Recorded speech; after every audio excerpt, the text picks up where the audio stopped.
ಹೊಂಬಾಳೆ film ಸಂಸ್ಥೆ ನಿರ್ಮಾಣದ ಈ ವರ್ಷದ ಬಹುನಿರೀಕ್ಷಿತ ಸಿನಿಮಾ ಕಾಂತಾರ 1 ಮತ್ತೊಮ್ಮೆ ರಿಷಬ್ ಶೆಟ್ಟಿ ಚಿತ್ರಕ್ಕೆ ಆಕ್ಷನ್ ಕಟ್ ಹೇಳಿ ನಟಿಸಿದ್ದಾರೆ. ಬಹುತೇಕ ಚಿತ್ರೀಕರಣ ಮುಕ್ತಾಯವಾಗಿದೆ. ಇದೀಗ ಚಿತ್ರತಂಡ ಹೊಸ ಹೆಜ್ಜೆ ಇಟ್ಟಿದೆ. ಅಕ್ಟೋಬರ್ 2ಕ್ಕೆ ಸಿನಿಮಾ ವಿಶ್ವದಾದ್ಯಂತ ತೆರೆಗೆ ಬರಲಿದೆ. ಪ್ಯಾನ್ ಇಂಡಿಯಾ ಅಲ್ಲ, ಪ್ಯಾನ್ ವರ್ಲ್ಡ್ ರೇಂಜ್ನಲ್ಲಿ ಕಾಂತಾರ ಚಾಪ್ಟರ್ 1 ಚಿತ್ರ ಬಿಡುಗಡೆ ಮಾಡೋ ಪ್ರಯತ್ನ ನಡೀತಿದೆ. 2 ವರ್ಷದ ಹಿಂದೆ ಕನ್ನಡದಲ್ಲಿ ಮಾತ್ರ ಬಿಡುಗಡೆ ಇದ್ದ ಕಾಂತಾರ ಸಿನಿಮಾ ಬಳಿಕ ಪರಭಾಷಿಕರು ಬೇಡಿಕೆ ಮೇರೆಗೆ ಡಬ್ ಆಗಿ ಬಿಡುಗಡೆಯಾಗಿತ್ತು. ವಿಶ್ವದ ಮೂಲೆ ಮೂಲೆಯಲ್ಲಿ ಸಿನಿಮಾ ಪ್ರೇಕ್ಷಕರನ್ನು ರಂಜಿಸಿತ್ತು. 300 ಕೋಟಿ ರೂಪಾಯಿ ಅಧಿಕ ಕಲೆಕ್ಷನ್ ಮಾಡಿ ಗೆದ್ದಿತ್ತು. ಇದೀಗ ಪ್ರಿಕ್ವೆಲ್ ಸರದಿ. ಒಂದಷ್ಟು ವಿಘ್ನಗಳ ಬಳಿಕ ಇದೀಗ ಕಾಂತಾರ ಚಾಪ್ಟರ್ 1 ಸಿನಿಮಾ ಚಿತ್ರೀಕರಣ ಮುಕ್ತಾಯದ ಹಂತ ತಲುಪಿದೆ. ಈ ಬಾರಿ ಹಾಲಿವುಡ್ ತಂತ್ರಜ್ಞರು ಕೂಡ ಚಿತ್ರಕ್ಕಾಗಿ ಕೆಲಸ ಮಾಡಿದ್ದಾರೆ.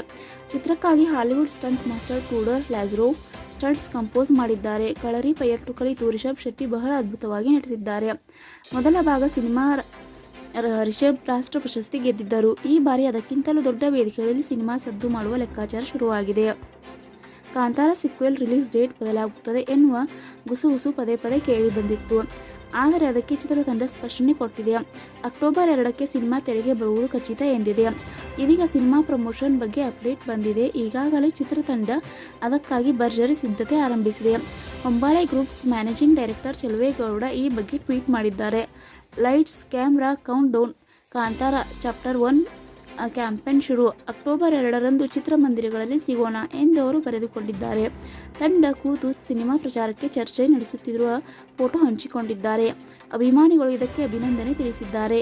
ಕಾಂತಾರ 1 ಚಿತ್ರವನ್ನು ಆಸ್ಕರ್ ಪ್ರಶಸ್ತಿ ರೇಸ್ಗೆ ಕೊಂಡೊಯ್ಯುವುದಾಗಿ ಈ ಹಿಂದೆ ನಿರ್ಮಾಪಕ ವಿಜಯ್ ಕಿರಂಗೂರ್ ಹೇಳಿದ್ದರು. ಅದಕ್ಕೆ ತಕ್ಕಂತೆ ಸಿನಿಮಾ ಪ್ರಮೋಷನ್ ಪ್ಲಾನ್ ಮಾಡಲಾಗುತ್ತಿದೆ.